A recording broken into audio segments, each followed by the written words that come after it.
Savez-vous quand utiliser that ou quand utiliser which? Les deux signifient qui.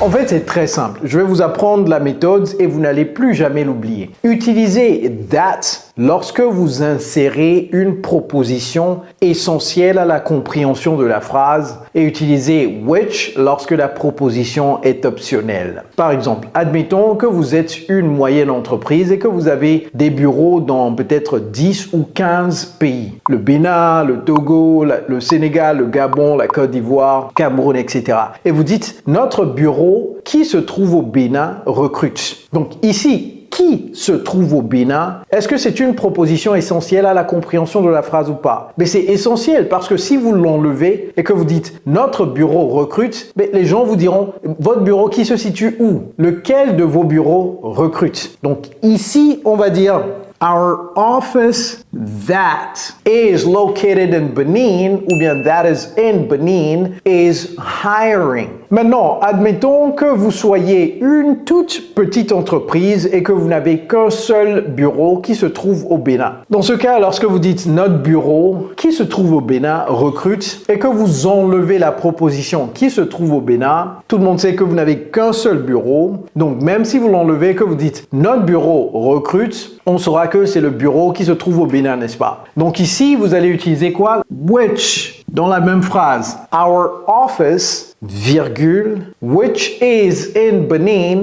virgule, is hiring. Donc, encore une fois, that, c'est pour une proposition essentielle à la compréhension de la phrase. Which, c'est pour une proposition supplémentaire ou optionnelle à la compréhension de la phrase. Vous n'avez pas besoin de cette proposition lorsque vous utilisez which. All right, everybody. Now you understand how to use that and how to use which. Let's go, Joe, your English coach. Take care, guys.